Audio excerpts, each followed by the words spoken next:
But I'm delighted to welcome our star appearance for the morning, and he always is the reason that you know your weekend is about to start.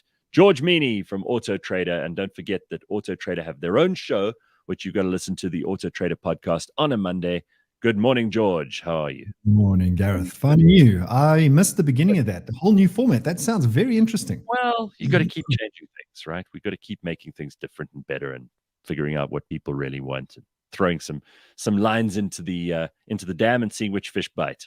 Exactly. Now I'm missing Ben and Thrian, and I saw you had Jason Goliath on. I spent probably 7 or 8 hours inside my iPace with Jason a couple of months back. Oh wow! Oh yeah. Because we did the EV road test, and Jason was my partner in the car. He's brilliant. And he's brilliant. He's absolutely brilliant. He had me in stitches we did probably about 4 hours in one day, 4 hours the second day in the car with him. And he had me in stitches the entire time. Amazing. What a good guy. All right, George, we've got lots to talk about this morning, so let's not waste any time. What is on your agenda? Well, now and again, people modify cars, and I bring those to you. Remember the boat that was a car, and then the guy actually made one that could drive. It was properly amphibious. Yes, properly amphibious car. So somebody a while ago has modified a VW microbus. Remember these? Yes, absolutely. Modified a VW microbus. This is an all-terrain type Fox microbus. That's what they've coined the name. And it disappeared for many, many years because this thing rolled off the showroom floor. A guy got his hands on it. He modified it, turned it into this thing, and then it disappeared. And then VW Commercial found it, and they refurbished it. If you look at the bus from the side, that's what it looks like.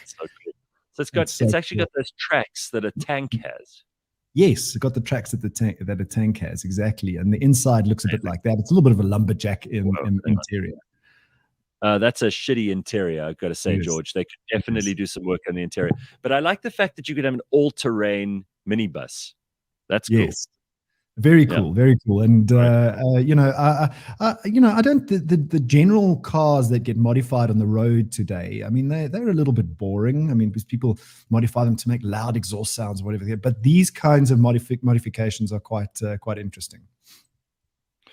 Listen, I like the amphibious ones. I like these all-terrain ones. The only ones I have a problem with are the ones that say they can fly and they can't. Those ones are a waste of time. They need to really be able to fly. Yeah, they need to do what they say. I'm waiting for that Sky car, and so far it's all been very disappointing, George. Exactly. And then secondly, Gareth, I don't know if you are aware, I think you are, Tesla can emit fart sounds from outside the car.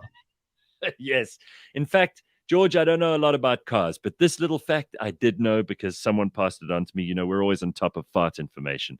Why would you want your car to fart?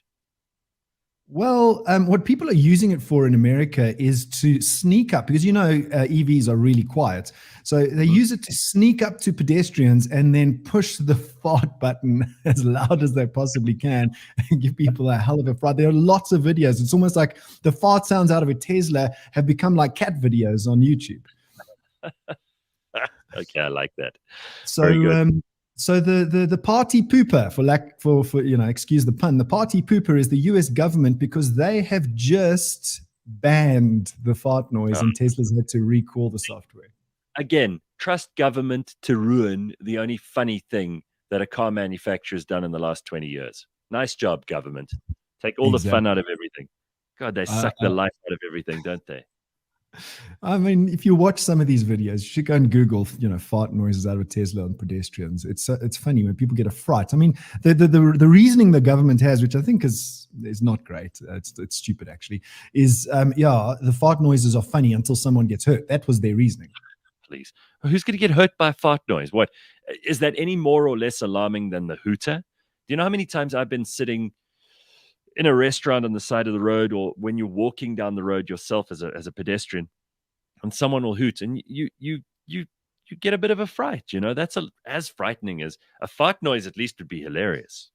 Yeah, I agree. I think a fart noise should stay. And if they, obviously they're not banned from the rest of the world because it's just America that's done this. But fart noises need to stay. And then biofueled cars. So biofuel is turned into hydrogen, which then effectively powers a hydrogen-fueled car. Right. And they've done a test that has proven that a biofueled car, it's called biomethanol. I mean, you're into chemicals. I'm not as profoundly wise on biomethanol as what you might be, Gareth, but they've used biomethanol, which effectively comes from cow poop, in a hydrogen vehicle.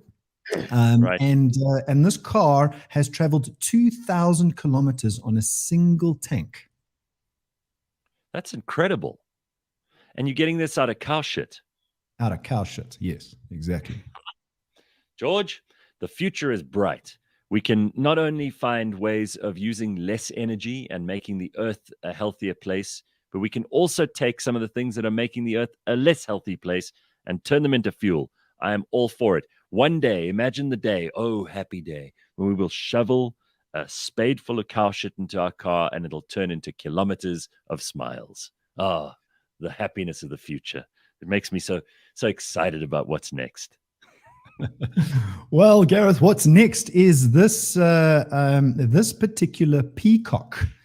Again in England this time, south coast of England, was reported to be damaging vehicles by knocking its head and beak against the car's bodywork, and particularly if it could get up to the window. So what it would do is it would knock its head and its beak against the reflection of the car and then jump into the car. This peacock has been called Conor McGregor peacock.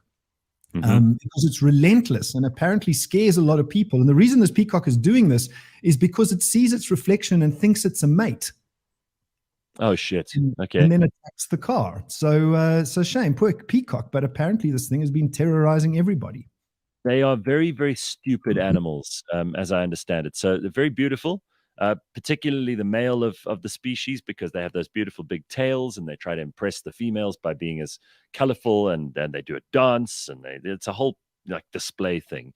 But the peacock is not well known for being a very intelligent animal. Obviously, if it sees its reflection, it's going to think it's another peacock, dumb as can be. And that's it, Gareth, ending with the peacock story.